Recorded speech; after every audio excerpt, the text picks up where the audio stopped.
Hey, hello everybody. This is Sheikh West from Aurelian Skills Academy, and today is pronunciation 103 session going on. All right, so this session is the final session for our pronunciation series, and I apologize for being a bit late with this. I was really occupied with a lot of different things, and I will ensure that all the future sessions are recorded on time and shared on time, of course. All right, so today I want to welcome all of you to this final session of our pronunciation series, Pronunciation 103, where we are going to memorize certain rules of pronunciation. Okay, so let's get started. And I want to talk about the 23 rules of pronunciation. Okay, so we already talked about vowels and consonant sounds in our previous session, and then we also talked about the voiced and voiceless consonants, and we also talked about the syllables and syllable stress patterns. Today, this is going to be some rules to memorize about pronunciation. Okay, now let's begin. The first rule that we have is that short words have a short vowel. So usually one syllable that is typically that has typically 3 or 4 letters. So examples are cat, tin, and ben. And if you observe that the vowel sounds of A is a very short vowel sound, cat, and I in tin is tin, and then there is bend. So all the 3 vowels, A, I, and E, are pronounced very short. So that's rule number 1 that you need to memorize, right? So let me move this somewhere here. Okay, great.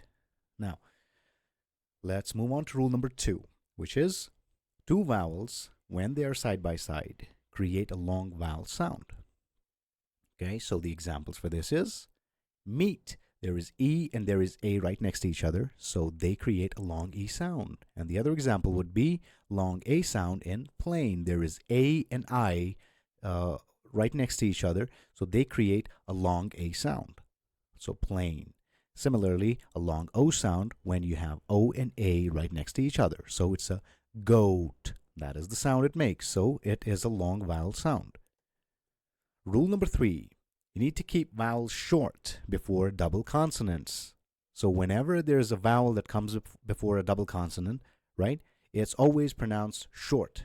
So for example, D-I-N-E-R is diner, okay? But then when you add another N in between, so it becomes D-I-N-N-E-R, and since N is a consonant, so it becomes a double consonant with double N, and the I sound is shortened, so it becomes dinner instead of diner.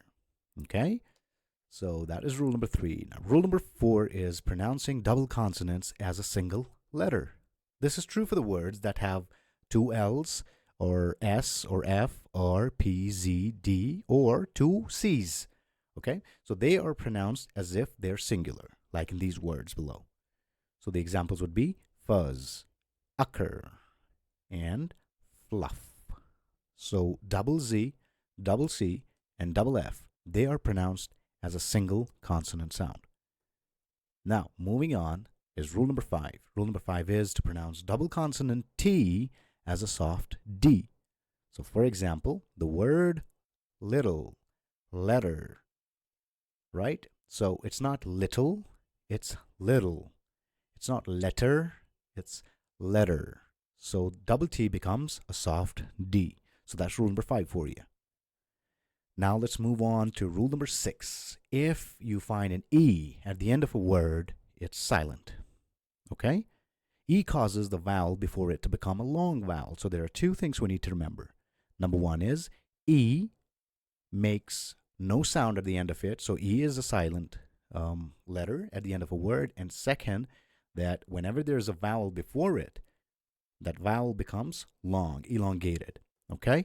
So the example would be ATE. So A before E would be elongated. So it becomes 8 rather than at. It becomes 8. And I in bite becomes I sound, right? So E, T, I, B, and then there is an I before E, and the I would be elongated. It becomes a I sound, so it's pronounced as bite. And similarly, O, P, E would become rope, R-O-P-E. So O would be elongated, and E will be actually silent. So rope. So that's rule number 6 for you. Rule number 7, pronouncing C like S when it is followed by I, E, or Y. For example, CITE is not kite, it's sight. The C, the first C, is pronounced as an S.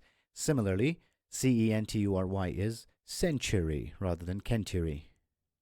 And similarly, cycle. Now you see the difference when it is followed by, when the C is followed by I, E, or Y in the word cycle. C, the first C is followed by Y, but the second C is neither followed by I, nor E, nor Y. So the first C would be pronounced as an S, and the second C would be pronounced as a K sound, right? So it becomes a cycle. Now, rule number 8. Unstressed vowels make a schwa sound. Now, we all know a schwa sound is a very short U sound, okay? Now, it can happen virtually to any vowel. When a vowel is unstressed in a word, it reduces to this sound. For example, we have panda, panda. It's not panda, it's panda. Mitten, kitten, all right? The E, all right? And similarly in citrus, freedom. Those are the words that have a schwa sound because those vowels are unstressed. They are not a part of a stressed syllable, okay? Now, rule number 9, pronouncing the words that end with tion as a sh sound. Okay, so T is pronounced as a sh, as in the word shoe. So when the vowels in the ending are reduced to a schwa sound. Now, we have an example. Tradition. Tradition. It's not tradition or tradition. It's tradition. Shin. So it's a very, very short sound. Tradition. Similarly, situation. Situation. So shin is pronounced very short. Situation. And the other one would be position. Position. So it's not position, it's position. So it's a schwa sound. Position. Now comes rule number 10. G and K are always silent when they come before N. Okay? So the examples for this would be Knee, not knee, it's a knee, and knock, and gnarl. Okay? So these are the examples for it. Now we have rule number 11. Pronouncing S like a Z sound at the end of the word.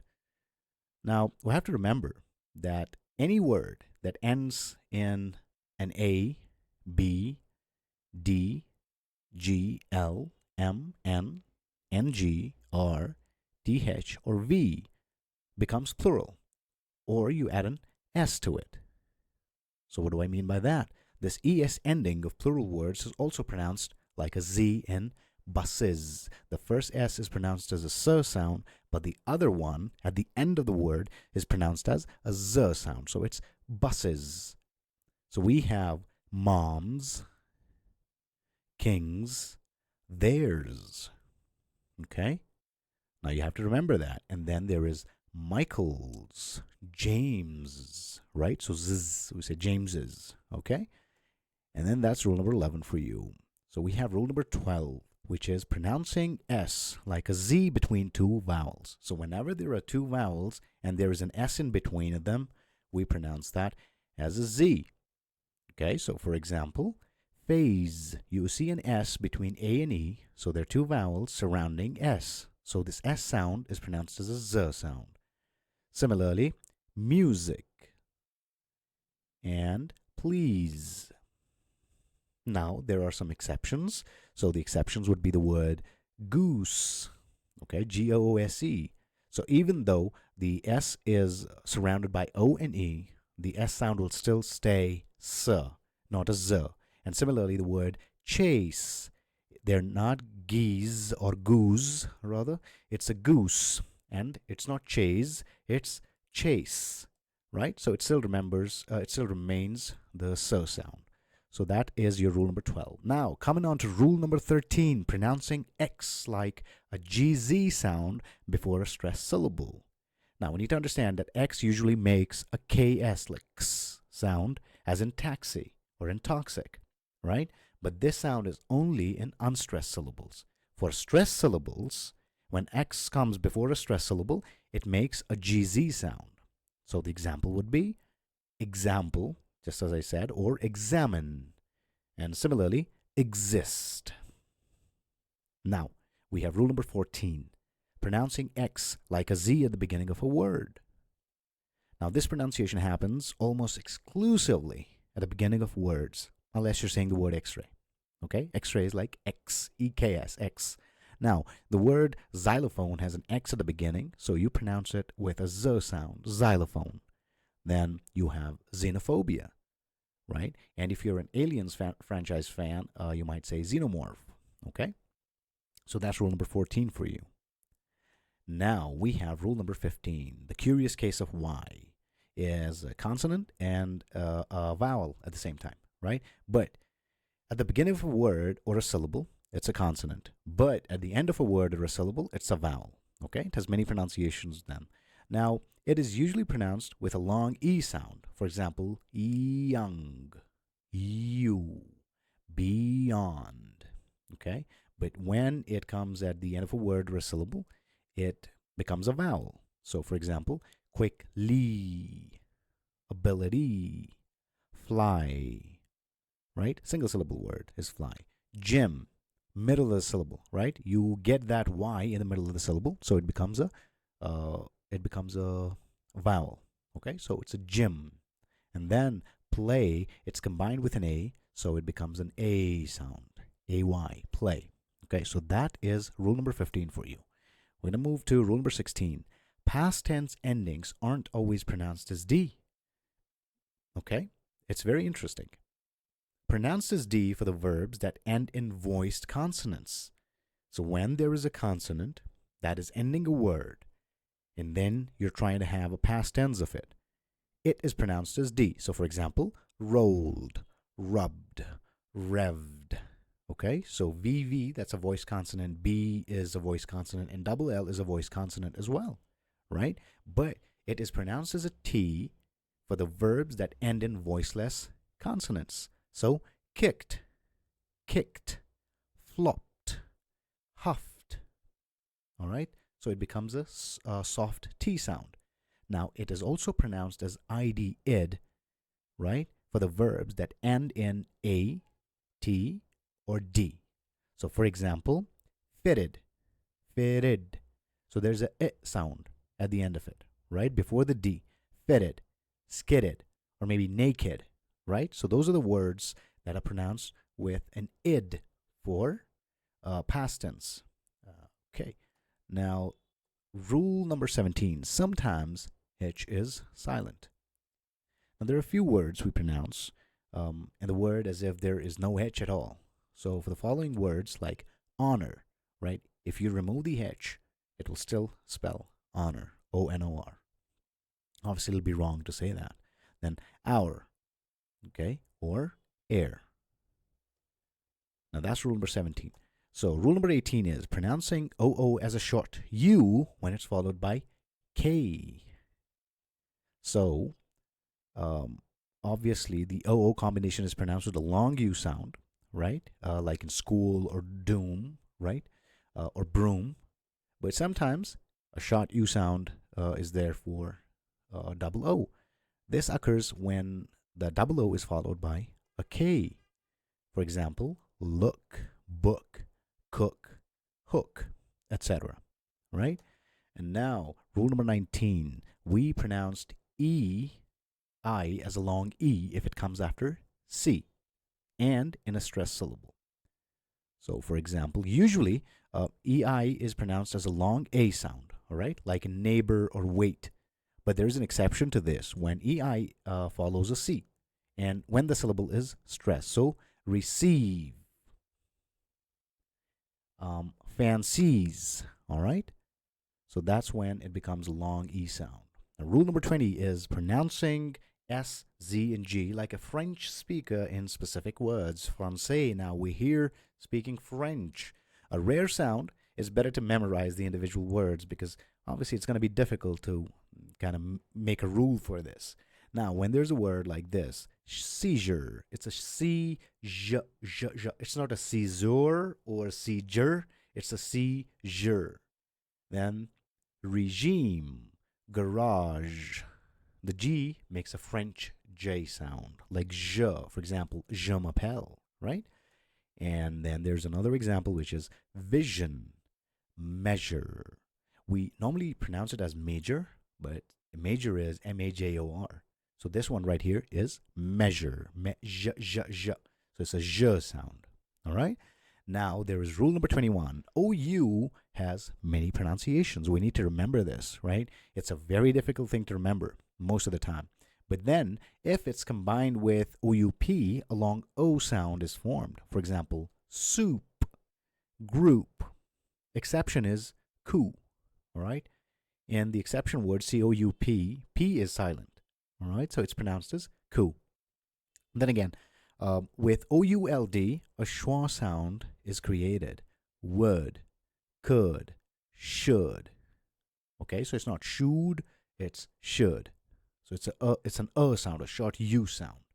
And then, if the combination is O-U-G-H, there can be many pronunciations, and that's one of the things that makes English prone to jokes, right? And a lot of criticism, okay? So C-O-U-G-H is cough. R-O-U-G-H is rough. T-H-R-O-U-G-H is through, and T-H-O-U-G-H-T is thought. So there are literally 4 different pronunciations for these 4 words, right? And that's what makes English a funny language. Now, move on to rule number 22. We are going to stress on the first syllable, right? And that will make a word a noun. Stressing on the second syllable would make it a verb. We already talked about it in the syllable stress part, right? So when we say produce and then produce, they're 2 different things, okay? Produce with whatever is produced from a farm or something, right? As in, the farm produces a lot of produce. This is very important to remember so that we draw a distinction between a noun and a verb. This is very critical. So produce, we're stressing the first part, okay? The first syllable. So produce is a noun. Produce is a verb because we're stressing the second part, juice part, okay? And increase is a noun form. There was an increase in something, right? And that does what? That increases something. So the example would be, as in, we have to increase our sales to see an increase in profit. So I'll repeat it again. We have to increase our sales to see an increase in profit. So these are the two different words. One's a noun, one's a verb. Okay, so that's what you have to remember. Now, we're going to move on to the final rule, which is TH. It can be voiced or unvoiced, and there is no rule for this, so don't stress yourself too much for it. So the first TH sound is voiced. Vocal cords vibrate, okay, as in though. So it's a soft D sound, right? Though, then, they, there. And if you touch your vocal cords like this here, if you touch your throat, you can feel the vibration, right? Though, they, then, there, thus, right? And then the second TH is a voiceless sound. Okay, for example, thought, thick, cloth, thanks.